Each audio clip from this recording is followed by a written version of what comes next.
Roblox anime game accused of botting, Roblox content creator says something racist, new T-Pokémon weekly update that doesn't matter, yeah, same old, same old. Oh hey, Pilgrim got an update. I wonder if I got any mail from fans about it.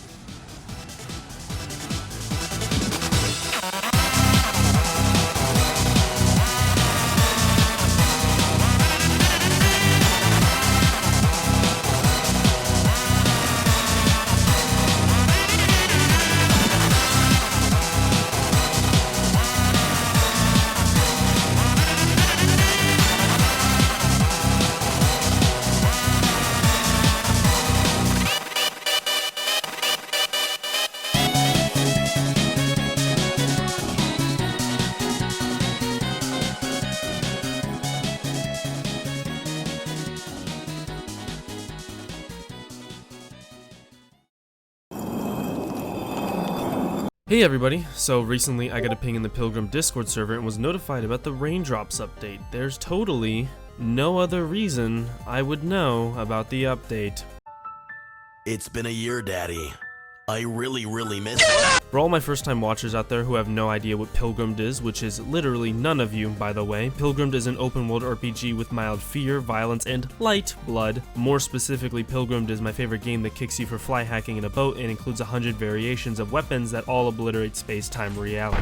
Originally, I wanted to immediately go into the Raindrops update and give my opinions on it, as well as the new bosses and areas. I still will, but what I will also do is comment on something that I've been seeing a lot as of late. Pilgrimmed has somewhat shot back up into popularity, most likely due to the update, as well as other people making videos on it all of a sudden. Before I say or mention anything else, what I want to say is everyone's opinions are valid. At the end of the day, it is in fact just a Roblox game, and your opinion is just as valid as my own, even if we don't see eye to eye. Pilgrimmed is an open world RPG, and legitimately I've seen people play it incorrectly. This segment of the video is made for all the people who want to get into Pilgrimmed, have tried it and it hasn't worked, or people who have just put it onto the back burner. I got a lot of comments in my last video about how to start Pilgrimmed, and so this is your starter. Just play it. The thing that Pilgrimmed excels in so much more than other RPGs on Roblox is its ability to charm and make a world worthy of traversing and sinking yourself into. 90% of Roblox RPGs lack the humor or substance around corners to invest players into looking around those random corners and truly exploring its ecosystem. And so I don't blame people for not treating Pilgrimmed differently, but you have to. Most RPGs seem to have some set standard for a path that you have to follow. It's linear in nature and constantly steers you back onto path. Pilgrimmed does not do that, and that's where I've seen some frustration stem from. Next time you play Pilgrimmed, just explore. Go to places you haven't been to, talk to NPCs you haven't talked to, try items you've just gotten. If you feel like you've hit a wall, go to a different place. This game's biggest strength is its fluidity with how you carry and observe the world. Starting in the prairie, you can immediately go for the forest, big bay, mountains, or go to the Pogo path, a path that leads to the swamp, savanna, or desert. These locations with each one stemming to their own multitude of options and decisions. Each area has its own mirror, vendors, NPCs, aesthetic, and weapons, and it's all purely up to you to go and get it. I've heard people before criticize Pilgrimmed for being a wiki game and being too overly reliant upon the information via other people. If you believe the same, that is quite literally your own undoing. The satisfaction from playing games like the Elder Scrolls franchise or any other RPG reliant upon exploration and being your own boss is discovering new things. Are we stopping to visit your goon cave, Nerevar? It's sailing in an unknown direction just to be met with sights not yet seen. It's to understand and grasp the mechanics yourself.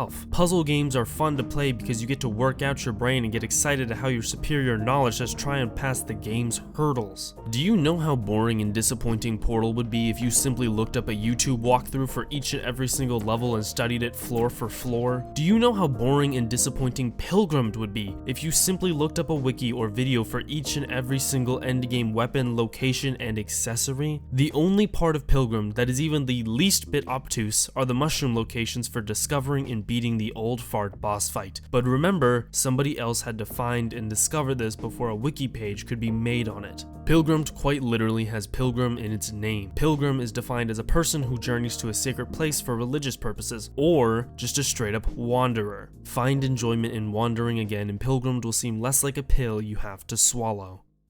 Slight rant aside, the Raindrops added a ton of new quirks to Pilgrimmed, like techniques for weapons, a total gun rework, new areas, new quests, new bosses, a total overhaul of the winter section, and of course, guilds. Now, I'm going to be taking time to talk about all of that, but for the time being, I'm going to focus on guilds, seeing as they're honestly the most important part of this update next to the weapon techniques and gun rework. Guilds in Pilgrimmed are actually more important than one might expect. Despite it immediately looking like the Harry Potter houses for PvE players depending on how much suffering they like to put into their morning coffee, there's actually more to it than just that. Certain guilds give you access to special weapons, armors, and accessories by progressing their quest lines or by simply doing basic tasks. The Elite Knight Guild is essentially the most basic, where they give you an easy kill quest to find an enemy, make its local population go extinct, and then go back for easy and practically free golden XP. If you're tired of doing Pilgrim playthroughs and are tired of the same quests, honestly, the Elite Knight Guild isn't a bad option for some of those early game levels. The guild also gives you access to pretty strong armor sets you would have gotten previously from Egg Roost,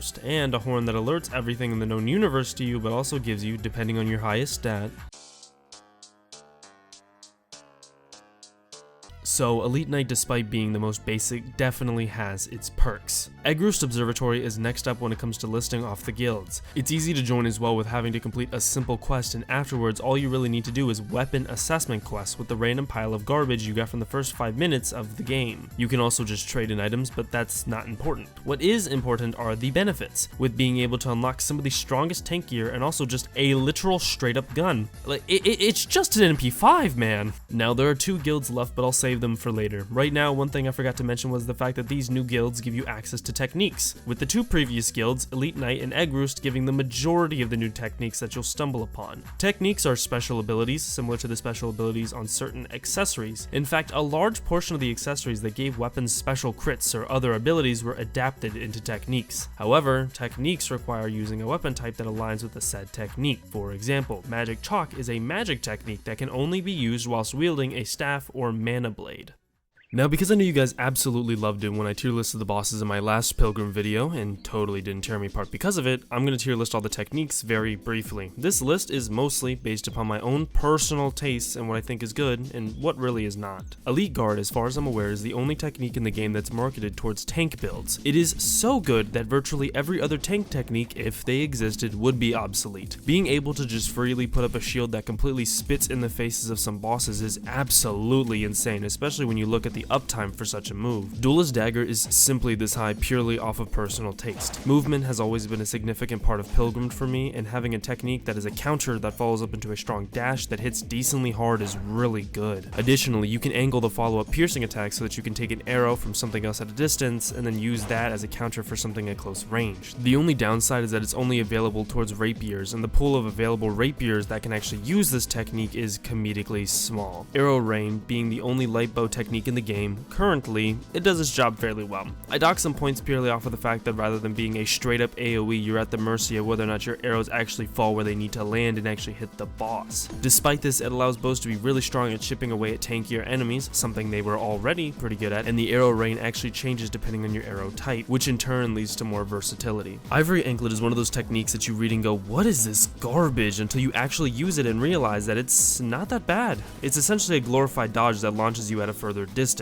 Dodging will always be useful, and so having a prolonged one that can nullify flurry attacks from enemies and can even be used to reposition is surprisingly handy. Also, it boasts a really large compatibility with guns, pistols, rapiers, and swords all being underneath the umbrella for this technique. The only downside is that you can't stop moving dead in your tracks, which means that if you don't position well with your Ivory Anklet, you could accidentally be throwing yourself into another attack. Magic Chalk is one of those techniques that's pretty universally good no matter what. With most techniques in the game, using them has some sort of drawback, but with Magic Chalk you are quite literally just making a circle around yourself that gives you wildly boosted mana regeneration. The circle is small, yes, and it is easy to be knocked out or crowd controlled away from it. However, this makes mage artillery builds viable, as well as just spell spamming and hoping everything works. Do you wish everything was Prime Brand? Or do you just wish a bunch of different weapons were generally buffed? Well, now you can do that! Seriously though, Occult Arts is a bit difficult to rank purely because of the fact that it just does so many different things with such a wide variety of weapons. Seriously, it felt like they just wanted to make a bunch of accessories for occult weapons but couldn't because of time constraints, and then just threw it all into one technique. Not like I'm complaining though. Even though the downside for half this technique is that you lose HP, the damage you output is more than enough for compensation.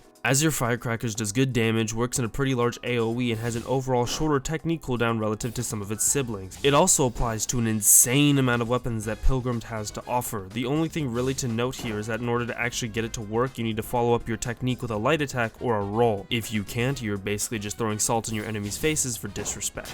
Darkspin arts on Snow Shatterers is absolute garbage F-tier material. However, it also works on axes, meaning that the hard-hitting and slow weapons of that archetype have good damage over time, have a chance to create a time bomb on an enemy, and also make it so that your weapon partially scales with intelligence. Using something like the Chaos Cultist robes that give you a bunch of strength and intelligence on top of other helmets that do the same is a really strong way to just crank damage and increase buff duration. Shock Valve is a humorous technique for a weapon that desperately needs some love. I don't personally like the air gun, but I do appreciate that it hits pretty hard, and constantly being able to fire massive AoEs at enemies definitely shoots his techniques crowd control past a lot of others. The Sound Staff is another weapon that feels as though it was lost to the fabric of time, and the devs attempted to revitalize it with a new technique. Sound Boom has you bouncing against the walls multiple times, dealing damage each time you hit something. Interestingly enough, I can see potential applications that this technique has for moving, but also I just think it's really funny to turn into a particle accelerator within the Fruit Catacombs or any other tight structure. Spears, to me at least, are meant to be fast-moving weapons that chip away at a boss, and that's precisely as to why I previously mained Prism Spear. It was a fast-moving weapon that allowed tons of movement. I mean, look back at any movement speed build from the last year, 9 times out of 10 they'll be running this weapon. Serpent Style intentionally nerfs Spear's swing speed, but it does increase the damage and adds a venom effect. Although I'm not crazy about it, the poison, if applied consistently, is noticeable, and so is the damage increase from using this technique. It's also a passive technique, which means that it's on 24/7 and will always work. No worrying about cooldowns, just straight spear stabbing. The Bell, as to my knowledge, is the slowest moving weapon in the entire game, and due to this is very easily kitable. However, with the addition of the Bell Saint style, it adds a lot of needed range, and it also can very easily combo with your heavy attack. Heavy attack to slam and knock away, technique to follow up with a high damage long range shot. It's not really anything special, but it's not poor in quality either. I personally don't like the Squid Blaster, and seeing as this technique is exclusive to the Squid Blaster, I'm not a super big fan of boom shells. Despite this, I can see the appeal that it adds another layer to the gun, turning it from a weapon that's known to be fast firing, tearing apart targets, to something more bursty and hard hitting. It fills a niche that I guess should exist, but not really one that I'm super interested in exploring. With Upheaval, you lift a boulder and then throw the boulder. The range is alright, the damage isn't that insane, and the technique applies to very little. It's not bad, but because it adds range to some of the slowest moving weapons in the game, I'll give it a pass. Twisted Technique is actually really solid, but it ranks this low purely because of the charge time. In order to get the best out of Twisted Technique, you need to charge it multiple times. Guess what happens if you get hit during the long charge time? It gets cancelled fully unless you're at the very end of the windup, meaning that if you're fighting a fast moving enemy, you'll only realistically be able to get 1, maybe 2 Twisted Techniques off during the fight. It's not bad, and it does solid damage, but the fact that getting the technique up is a hassle really makes this thing a drag. Now, originally, Deadeye was going to be in the D tier, however, it just barely scrapes out. The idea is that you stand still and move very slowly, already a bad start, and then shoot multiple enemies. If it weren't for the fact that this technique could literally guarantee crits, which leads to its own niches, this thing would be garbage. Giant Slayer is the other spear technique in the game, and in my opinion is the much weaker variation. You do an uppercut that follows into a quote-unquote devastating slam. Is the slam devastating? No, not really. Does this slam have a small hitbox? Yeah, it does. Will you have a really difficult time landing the slam against any enemy that has decent mobility? Yeah, you will. It's not complete trash, but considering that there's a straight up better spear technique that has 100% uptime, makes it kinda hard to want to use this technique. Monarch Claws have you attack in a flurry of swings. A flurry of swings that deal reduced damage unless you hit multiple swipes and will quickly add up in mana cost. I will say there is a saving grace, that is Monarch Claws very quickly charges Bloodthirsty. So if you want the most, you have to run that skill for Monarch Claws to be really viable. Tidal Technique only applies to the Anchor, an already mid weapon in my opinion, and allows you to shoot out 3 waves that deal not that great damage. You can throw 2 sets of waves, but unless you're using this technique at close range like a shotgun, which is entirely useless considering you could have just attacked normally, the damage from the waves is comically bad. Putting Scrap Nailgun this low will get me the most flack, but honestly, I don't really care. You have to nerf yourself by giving yourself either the Scrap Sickle or the Scrap Longsword, 2 weapons that are already not that great. On top of this, you need to inflict bleed to get the full effect of this technique, and when you use the technique, it's a small burst of damage that inflicts corroding upon anybody you've bled with either of your scrap weapons. The uptime for this technique is pretty good, but it does drain your mana at an incredibly fast rate, and that's about all that I can say that's really special about it. Like, I see so many people go, "This technique is insane," and then I watch the video and it's somebody getting poked with a toothpick.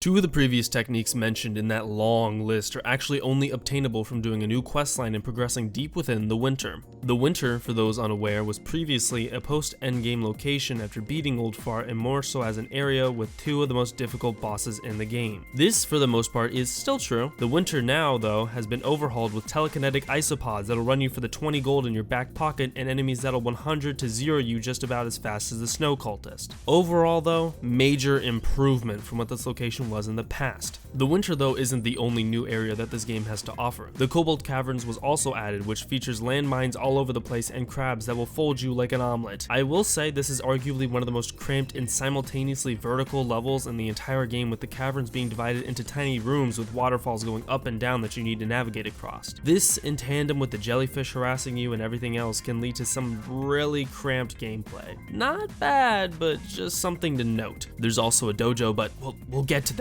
You just gotta eat your vegetables first. Oh, yeah, there was also a total gun rework as well. In my honest opinion, it feels like basically all the guns got buffed. I could go into the ammo rework and all that, but if you've played in the last however long since version Rain came out, you know guns are pretty good now rather than just being a waste of space in the inventory.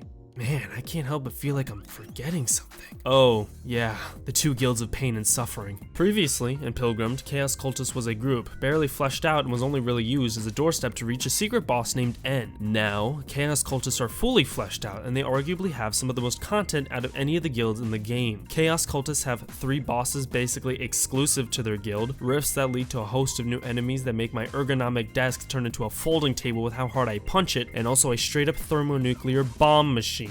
The rifts are simple enough with having the first do a questline where you use a tracker to find them, and then from that point you're able to just simply go across and find them. There's 5 different types of rifts: Chemical Realm, Mirror World, Museum, Tektite Dune, and Shape World. With Shape World, we'll get into that later, but the other 4 feature some of the most annoying enemies in level design I've seen in a minute, meaning that doing these little realms solo is agony, and is why I recommend if you ever get into doing this level of endgame content, I highly advise inviting friends or just harassing other people in the server until they join. The Chaos Cultist Guild is well worth it though, with some of the accessories, armor, and weapons being some of the most creative and fun weapons Pilgrimmed has seen yet. These rifts lead to the materials and items used to craft these monstrous weapons, but more importantly, they lead into some of the new bosses that the Raindrops update has to offer. Now, as opposed to doing what I did last time, where I ranked all the bosses in the base game, and then this time where I would just end up funneling in the new bosses, I decided to lift a key restraint I placed upon myself. The last time I ranked bosses, I had mentioned that I wouldn't be including April Fool's bosses, and this was primarily because before the April Fool's bosses were axed after the event and no longer in the game, which meant if I were to speak on the April Fool's bosses that were still in the game, which there were 2 of, it would feel as though I would be doing that entire update a disservice and making something super fragmented. However, the Raindrops update added something else.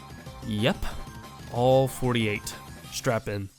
Primordial Red is a large red pole that sits within a crater in the April Fool's level Atlantean Plane 1. This red pole is motionless, it doesn't attack at all, and it only really screams for release. That is quite literally it, it's just a straight up punching bag that drops no items whatsoever. 50 Bandits is very clearly the devs poking fun at people with poor connection with the fact that the NPC just straight up teleports everywhere and doesn't really actually have any threatening attacks whatsoever. Ravenous Loan Shark and the Stone Collector is the only gang fight in the entire game that features 2 bosses at once aside from things like Sky Battlegrounds and other challenge modes. Funnily enough, even though it's a gang fight, it's still incredibly easy, with the moveset of Stone Collector being that of your average humanoid and the Lone Shark having the exact same animations as a bear. The shark also inflicts you with the Midas status effect, but that has little to no effect on the fight at all. Mr. Token feels a lot like a reference to the Womp King from Mario 64. Really large and only 1 move, but the singular move does actually noticeable damage. It's a shame that it has no mix-ups and such an obvious wind-up, otherwise it might actually be a threat. At the end of the day, if you get hit by this attack, it's clear you weren't paying attention. Who is this? Yes, that is the name of the boss, is a reference to that one weirdo from the chocolate factory in Scotland. More importantly, who is this clones himself and does barely any meaningful damage while spitting his famous catchphrase, Los Angeles Dodgers baseball team. He would somehow be lower than the other bosses if it weren't for his clones and the fact that seemingly at random he will blast a picture of a chocolate chip cookie on your screen and deal a third of your health bar. Additionally, I have no concept of whether or not this attack is rollable or even parryable, meaning that this chocolate chip cookie attack could very well be one of the strongest attacks in the game, depending on how you want to look at it. That whale, yes, that is also the name of this boss, has 2 attacks. He either bites you or he summons 500 sharks. Now, on paper, this fight sounds like a complete nightmare fuel, and honestly, it would be if it weren't for the blood gem, meaning that the 30 billion sharks that just got summoned will all siphon into your health bar as long as you just swing wildly with little to no effort whatsoever. Strap on an auto clicker, equip a weapon with a blood gem, and then just turn your brain off.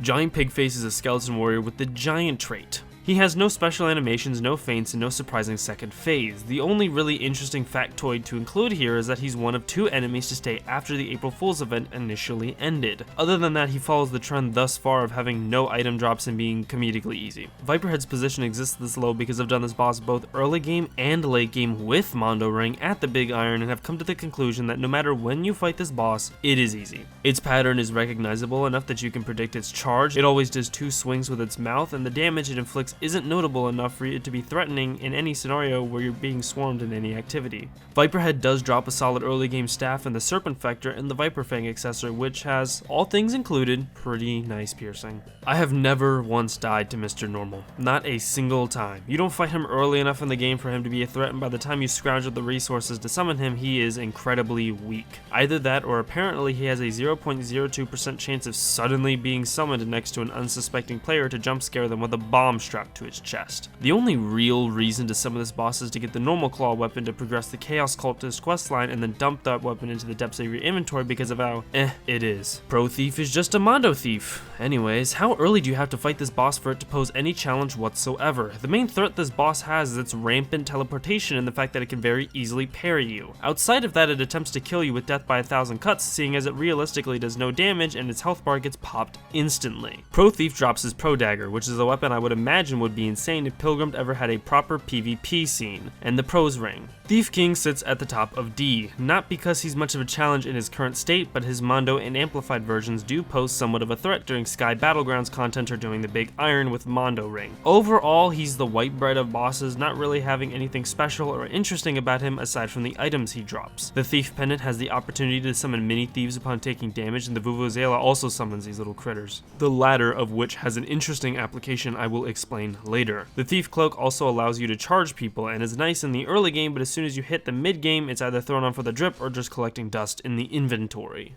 Big Fish just barely scrapes out of the D tier with the fact that it's fought exclusively in the water, and because of that, it's a really awkward fight to do. Aside from that, the damage is pretty meh, and the total HP and defense makes this fish more of a speed bump than anything else. Big Fish drops the Trident weapon, which the community is split on as either a pile of filth that only human cesspools would use, or oh hell yeah, it's monger time. In addition, you can get the Diver set, an essential set for artillery mages, or just people who love spamming staffs, and the Spark Scale, which empowers shock builds by quite a bit. Yalgaroth is a slime boss that is honestly a pushover, but becomes very annoying in gank scenarios. With his Tack Rain attack that intentionally shuts down movement for the player, it's definitely an annoyance. It's a slime, and so it isn't very complicated, but does have a decent loot pool, dropping the Rusty Spoon, which increases bleeding inflicted upon enemies for the 7 Scrap Nail Gun players that are still out there, and the Corroded Scalpel, which works in tandem with the Scrap Nail Gun as it increases penetration the more status effects you apply to an enemy.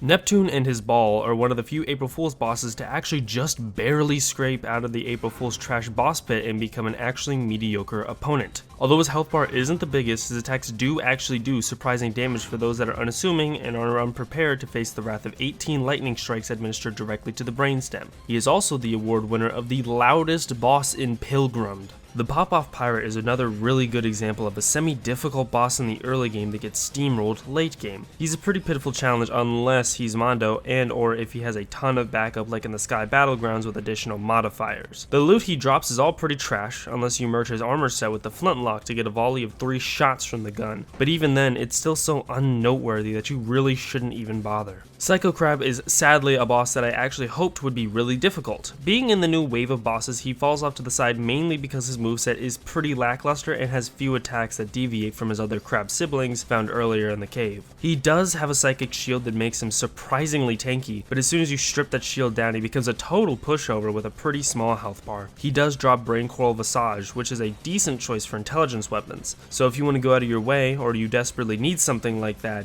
go ahead. Golden Knight lives in the Ashen and Forbidden capital of Delaware. The only real reason he ranks this high is because of 2 main things. The walk to get to him is extremely annoying unless you have climbing claws equipped, and he literally has a move that just throws you off the tower. Aside from that, he does substantial damage, but his health bar is also pretty meek, which leads to a rather fast fight. He drops the Golden Knight helm, which is arguably one of the worst helmets in the game, with the absolutely insane speed decrease of 50 points. What's the cost of 10 extra points of defense? Breaking your legs apparently. Ice King isn't really that notable. He's a bit of an issue with modifiers on, but when you realize that whenever he spawns, he literally just waits for you to come to him, he's not that powerful in gank fights. He's mostly just a damage sponge and a bit of a nuisance early game that you have to deal with. He drops the Ice Crown helmet, which is good for mid-game mages because of its decently high intelligence and its ability to turn chill into frostburn. Additionally, Ice King drops the Icicle Rod and the Ice Dagger, 2 weapons that unironically I have never used nor seen anybody else ever use.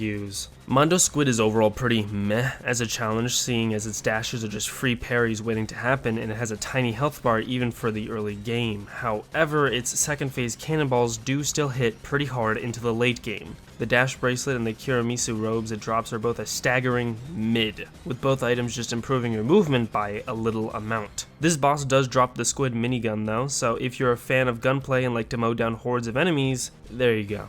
Purple Shark is such a cool boss, but the projectiles just do not track enough and it's too slow to be really any real challenge. Unless you're actively ramming into the boss because you're too bloodthirsty to take it slow and wait for openings, this boss is a complete breeze. I do acknowledge that if these purple projectiles hit, they do sting and the boss can be pretty menacing in the early game, but that's all it has really going for it. Purple Shark does drop Purple Fang, which is legitimately one of few actually good dagger weapons with an additional skill to spawn projectiles that deal 200% of the dagger's damage per hit, and the Glubber, which is a bubble wand that has the potential to nuke certain bosses and enemies. Creepy Crab is similar to Mr. Normal not only in design, but also in the fact that you can literally just swing wildly and win. If you do enough damage to fight through the poison and burst it fast enough, you win. If you don't do enough damage, you succumb to poison and die immediately. It's a damn shame too, because the design for this boss is actually pretty cool with some decent mid-game weapons in the Creepy Claw and the Acrid Longbow. Creepy Crab also drops the Fetid Crab Spawn too, an accessory that has seen better days but is still alright if you don't mind the nerfed form that lengthens the venom effect but gives you a debuff. Kai Guy is a fan favorite and so I won't trash on him, but what I am saying is that he's accessible from the very start of the game, and as long as your brain isn't so fried that you can't parry, he's pretty easy. His second phase makes him even easier because he attacks you more, meaning you get to parry him more and break through his posture quicker. Kai Fist though is, in my opinion, the strongest early game weapon with how early and easy it is to acquire and how well it scales into the late game. Kai also drops the Martial Kaigi that buffs your melee by 20%, the Martial Bandana that returns 15% of mana per crit, which I guess is kind of useful but is completely outcast by the Scrounger's Glove giving mana back during every hit, and Kai's Blessing, which sounds good on paper for making you fully immune but is pretty alright considering you also do reduced damage and healing. I don't know if anything has happened or changed to the skeleton, but he is significantly easier than what I remember. I'm able to consistently tear this boss apart in roughly 30 seconds while he can barely manage to fight back. His minions are a problem, and I'm sure if you aren't able to burst him, he could still be quite the hassle, but as it stands right now, he's fallen a far way down from my previous list. Regardless, he drops the Buster Sword, which is almost always a go-to if you like big weapons that posture break, and the Adrenaline Ring, which is only really good if you like to go fast and run away from enemies. Silver Bullets, which have a pretty small use case, and the Cursed Doll that halves your HP but turns your magic staffs into magic machine guns, so choose wisely. Archmage has shot way further up on my list, and it's almost exclusively because of his Mondo form and how he fits into fighting him while paired against multiple other enemies. Archmage is relentless, but is balanced by giving him pitiful defense. If he's Mondo and there's other enemies to protect him, he becomes way more challenging than when you had initially fought him on his tiny little island. He isn't impossible, but his spells do hit significantly harder than one might expect. Archmage also drops pretty good gear for mages with the Archmage cap, making magic attacks have a chance to explode, and the impressive support item being the Clever Tome that buffs you and other players. I think the Clever Tome is outclassed by other support items, but it's still quite solid for how early you get it. The Hobo still hits just as hard as he once did, and he's still just as annoying to fight during a specific time of the day for a short period of time. But I have gotten better at parrying. Do 2 parries and then deliver a heavy attack that hits super hard to utilize the fact that you can only hit him once before he becomes immune. He gives you access to Cod Kendo, something that can be extremely powerful, but is a fighting style I've basically never really given any interest to because of Kai Fist. King Sampod is a nuisance, and I'm not saying he isn't difficult, but what I am saying is that parrying is a joke and you can flip him over by parrying his flurry attack. He hasn't really changed at all since my ranking of last time, except for the fact that he feels slightly easier than he once did. King Sampod does have a really good loot pool though.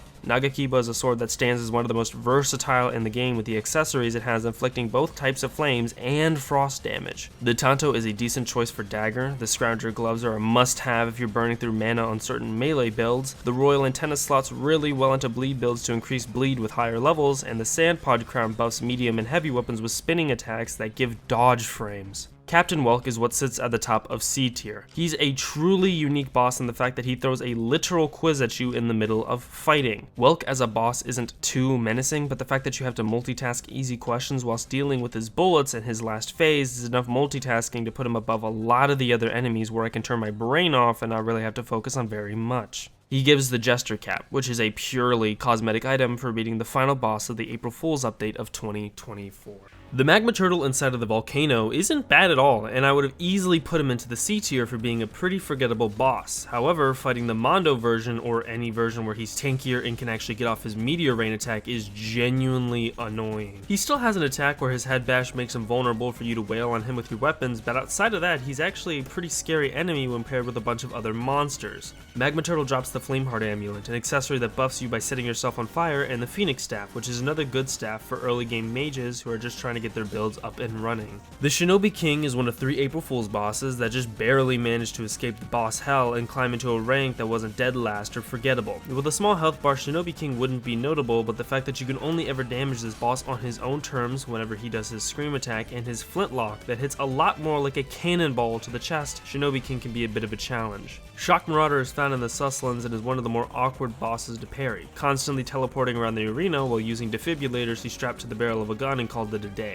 Additionally, he hits really hard for an early to mid-game boss, but considering this attack that he does, that he stands still for an inconceivably long amount of time for a super long windup and then stuns him for a good 5 seconds to attack him, it really adds to the fact that he's not meant to be a monster of a boss. Shock Marauder drops his guns, the Sundowners, which I feel pretty mixed about, good for the early to mid-game, pretty forgettable and scrappable towards the end. Additionally, he drops Shock Bullets, which are pretty good for gun builds to apply shock, Storm Boots if you want to perform quick dashes rather than the basic roll, and the Outlaw Glasses, which are pretty good vanity but also have a nice passive with being able to restore a decent chunk of mana whilst using your guns. Granny has fallen a far way from where she lingered in my previous list. Even Granny's Mondoed form isn't that much of a hassle when you realize she has 5 moves that she rotates through, and only 2 of those moves are genuine threats. She still hits pretty damn hard for those that aren't ready, and she's still a decently awkward fight on account of her sheer size, but once you learn to parry her swipe and you can roll her slam attack, there's really nothing else to it. Granny drops the Megaton Maul, a heavy weapon that's overall very mid. It doesn't hit hard enough to justify the fact that its swing speed is next to nothing, and it suffers from being a big hammer, so it doesn't really have any style points that can at least distract me from how lackluster the weapon is. Granny drops the Megaton Pendant, which reduces damage you take while you're in super armor. This accessory definitely depends on what weapon you're using, but it could be nice on certain tank builds. Sailord is an absolute demon in the mid game just because of how hard he hits. He doesn't have much of a switch up in his moves, seeing as he always either does 2 anchor swings and then a 3rd attack, which is a mix up, or he just launches waves at you. His second phase adds a large AoE yell, but it doesn't mix the fight up nearly enough for it to be anything special or worthy of placing higher. Sailor drops the Anchor, a weapon you already know my feelings about, and the Sailor Hat, which allows you to perform Sailor's Scream move, albeit to a much lesser degree.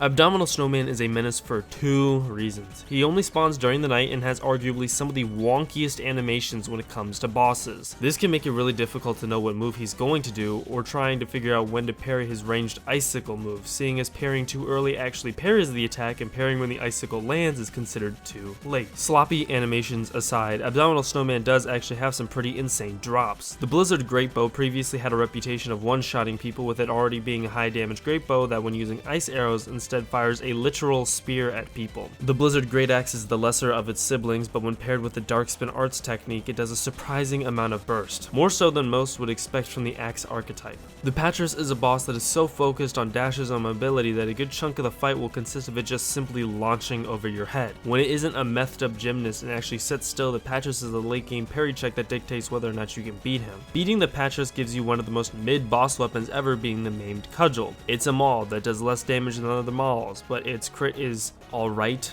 I guess. The only other thing to add is that you can craft the patchwork armor from this boss, which is a must-have for high DPS and burst builds, and also a reference to another Roblox game, Rogue Lineage. Slave Knight Gale, Crude Knight Reznor, is once again a rare sighting of an April Fool's boss not being a complete pushover and having some actual weight to it. This is on account of the fact that this boss is literally just Thief King with a new coat of paint, and a second phase that considerably buffs his damage and gives him nasty projectiles to toss at the player. Aside from that, basically everything that Thief King suffered from, Reznor suffers from as well. Prism Troll lands here partly because he belongs here, but also because I've simply fought this boss so many times that his entire combo and fight are simply burned into the back of my skull. Prism Troll slams the ground and follows up with an uppercut most of the time, and then does another 3 slams before jumping and repeating. This is different from his second phase, where he does the same but with shooting massive laser beams at you that will annihilate you if you don't parry or dodge them. Killing Prism Troll drops the Prism Lance. This spear is fast, hard hitting, and inflicts bleed. It did suffer a bit of a nerf that transformed it into a heavy weapon, but it is still solid. The Prism Troll also drops the Prism Staff, which is a really good weapon for late game mages, and the Prism Crown, which increases the power of gem effects by a ton, which will make using this helmet on blood gems absolutely nasty.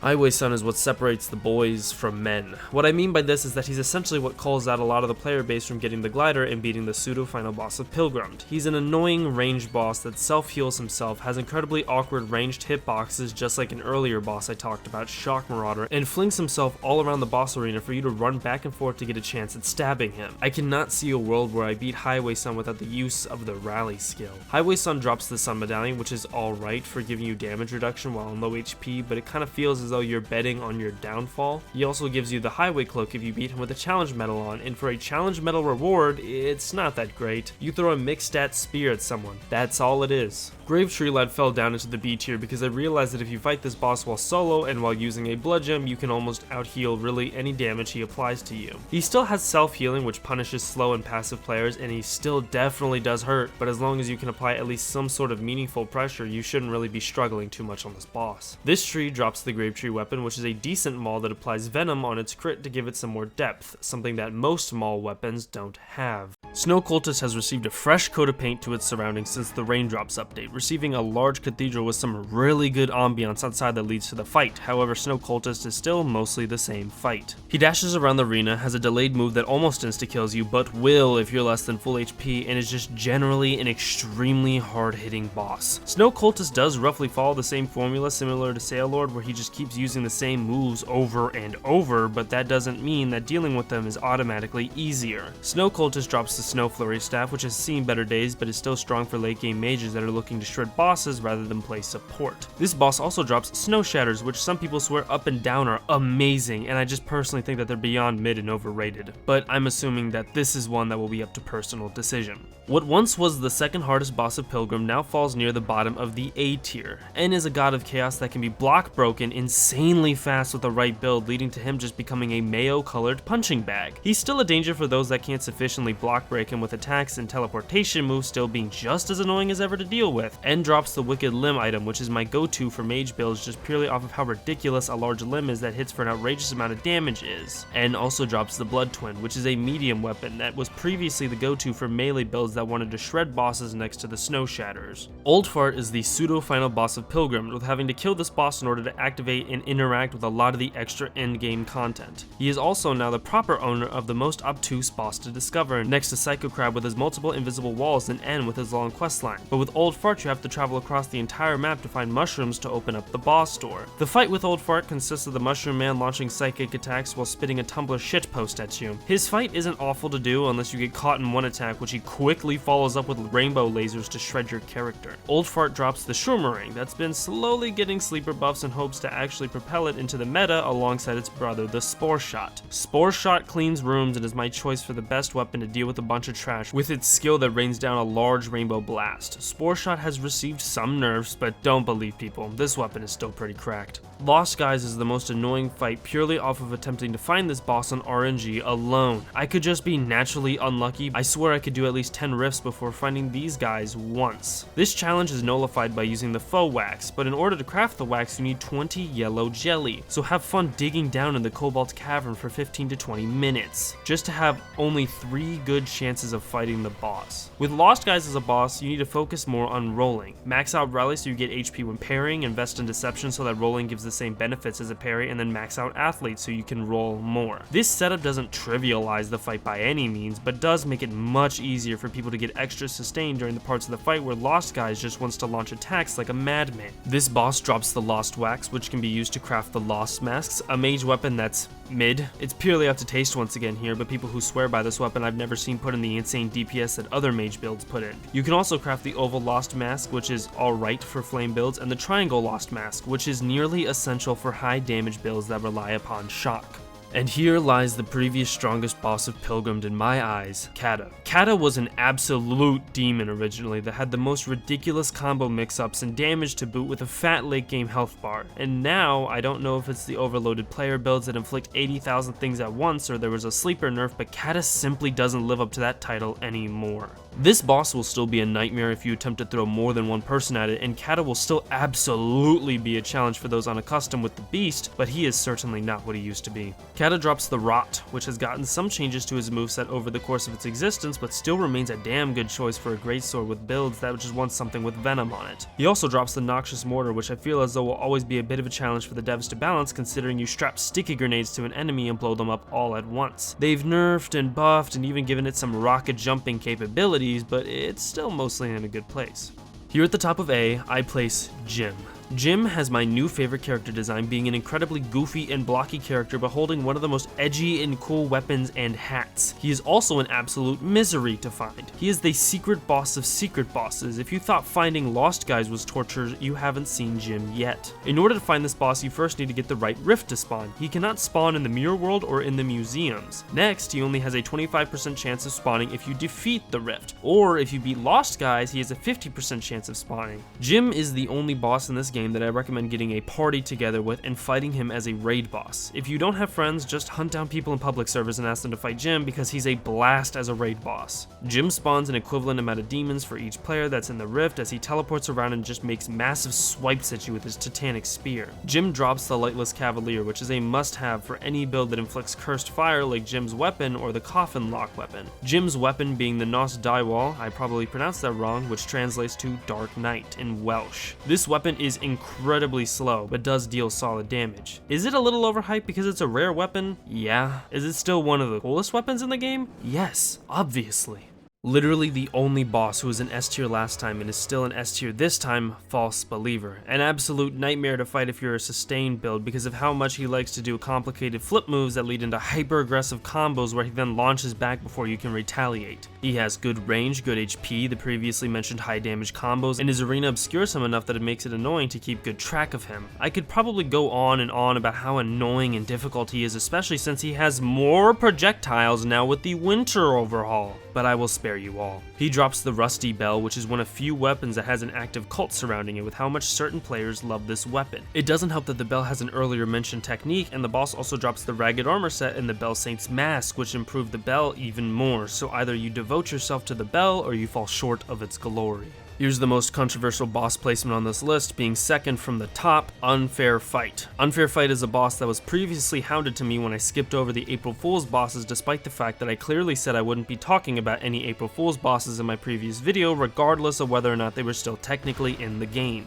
Anyways, Unfair Fight is an absolute demon of a fight. As his name would suggest, this fight is rather unfair. This is the only boss in the game that possesses a move that will legitimately one-shot you no matter your HP. He possesses attacks that you literally cannot see, as well as a move that explodes multiple times with no windup whatsoever aside from the long charge that triggers the move in the first place. Now, you might be asking me at this point, how the hell is this guy in your second place and not in number 1? This is almost entirely to do with the fact that his combos are completely predictable, seeing as he throws the exact same moves at you with no variation whatsoever. In addition to the fact that there is not a single timing change apart from when he transitions from first to second phase. So yes, he has an explosion attack where he self-destructs with no windup. However, if you memorize the timing of this attack, you can dodge it every time. If you memorize the timing of his one-shot attack, you can dodge it every time. You can also use the Vuvuzela from the Thief King to nullify it. All you need to do is stand underneath him for his arrow move, and for his attack that launches invisible projectiles, it's negligible enough that it's not even a major threat. Unfair Fight is still a painful boss and is arguably the most infuriating, but I don't believe he's the most difficult boss in the game.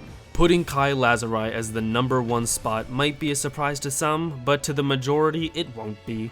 This boss is so difficult that I've seen people purely judge builds on how good they are depending on how fast they can kill this boss. Where Kai Lazari lacks in comparison to Unfair Fight in the sheer amount of defense, but what Kai Lazari excels in and what makes him such a difficult boss is the amount of moves this guy has and how fluid of a fight Kai Lazari is. Pilgrammed is defined as a relatively rigid RPG where its parry and combat mechanics aren't nearly as tight as some of its competitors. So what happens when you pair a boss that requires razor sharp precision with this system is how you get this absolute terror of a boss. Block breaks, burst damage, long combos, knockdowns, quick lunges, status effects, range attacks, quick windups, AoE moves. This guy literally has it all. All of it. The Pilgrim devs were sitting down designing this guy and were like, what boss should this guy be? And one of the other devs piped up and said all of it. Kai Lazari does in fact have some weaknesses. Despite being a hound and having fast lunges and criminally long combos, he isn't immune to being kited around the arena. Additionally, playing purely defensive with rally and waiting until he does his flaming slam to go in for some damage will always be a strategy for this guy. Regardless, I rank Kai Lazari as the new hardest boss of Pilgrimmed in my own personal list. He drops the Azure Pinwheel, which is my current favorite weapon, solid damage, good mobility, and the potential to shred. Kai Lazari also drops the Windman's Cloak, but this item is purely for the drip and being able to flex on other players for having challenge medaled such a fierce boss.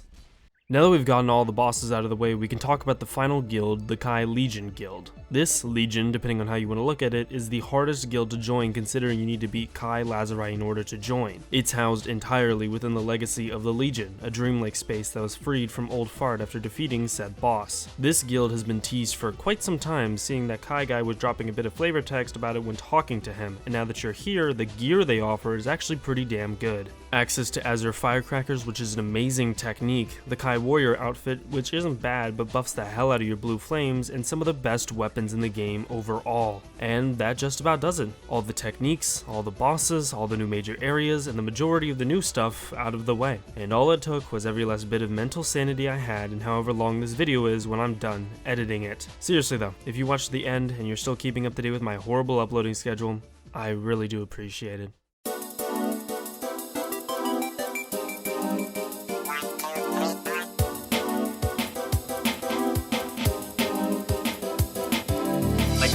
Entire rest of the video just screaming at the microphone. I fucking know!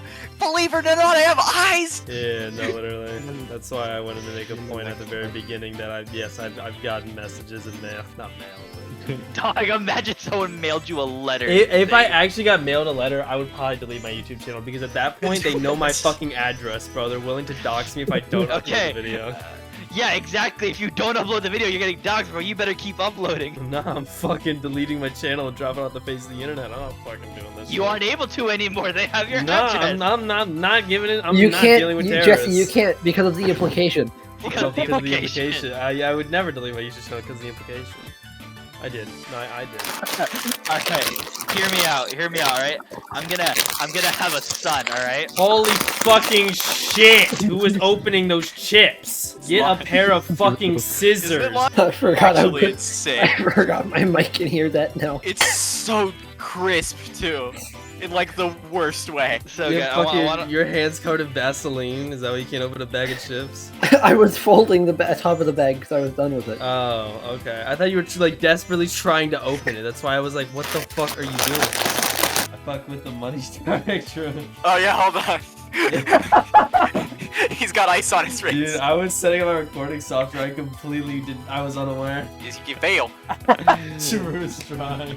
Do you see the vision? Yeah, Do you see it? Yeah, the vision's there. The vision is there. Oh, I've never actually paid attention to the detail in his face, but like that line just goes all the way down. Oh my god, that's horrible. That is the worst thing I've ever seen in my life. Kill it with fire, delete it, I hate it. That's awesome, dude. That's horrible. That's horrible. That's honestly awesome. Actually horrible. Oh my god. My magnum cool. opus. That's so awesome, though. Like, actually. So actually, shut up, Alexi. Jesse, what's the name of that? Really, like, it's powerful. Now shut the fuck up. It looks you do not need to give him purple nipples. Yes, I do. Yes, I do. It's a creative decision. Unnecessary. Maybe Max will have to go into hiding for a week. He can't say the magic words because like Jesse's just gonna pop out of a corner and the Prowler theme's gonna start playing. Max is gonna be in the kitchen and he's gonna make a joke about touching somebody and he's gonna look up and I'm gonna be like sprawled across the ceiling like a spider and then I'm just gonna drop on top of him. You're gonna fuck up my drawing if you make me laugh hard, bro. No, Like, it's like give me. Here we go. Here we go, Jesse. I'm sorry for what I'm about to do. Oh. Oh. Oh. I'm worried by that. At first it was like really scary because he only drew the chin and I was like, oh no. And then he drew a little bit more and I was like, oh no. And then he drew the rest of it and I'm kind of... Wait, just make it 2 dots, please, Max. Please make it just 2 dots. I'm so curious. It sounds like we've got a bunch of heavy hitters in this call tonight. It's pretty good. It's pretty good. We gotta go basically dead ahead from the dog.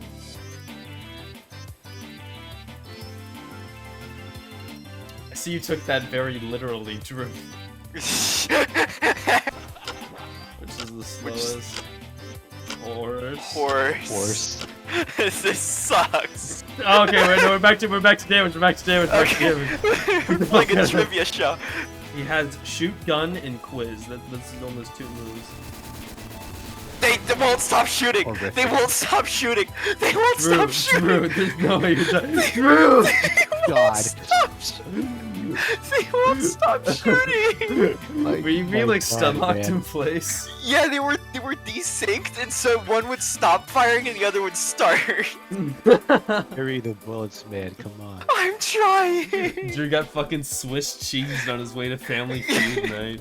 I can't This is summon. good. Oh, nope, Oh here we my go. god, you actually have 80 billion IQ. I never did this. I always did the obby. Come on, Drew. Oh It's my literally God, too easy. What an abysmal game. Oh, No, it's the landmine segment. It's the landmines, Drew. Ow. Yeah, you feel the wrath of his flintlock, right? Yeah. Okay, he's dead, but I didn't get credit. He killed me while he was dead. Did you see that? I will roll onto you and get to you. Thank you, Neptune. All the my favorite elements move. Anyway. Oh my god. It's in the distance. Ominous force. Hey, it's him. Bye bye, Drew.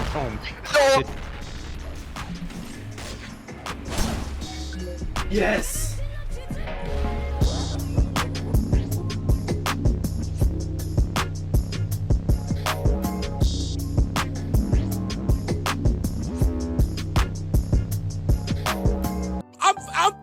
whoop your ass. Do that damn work.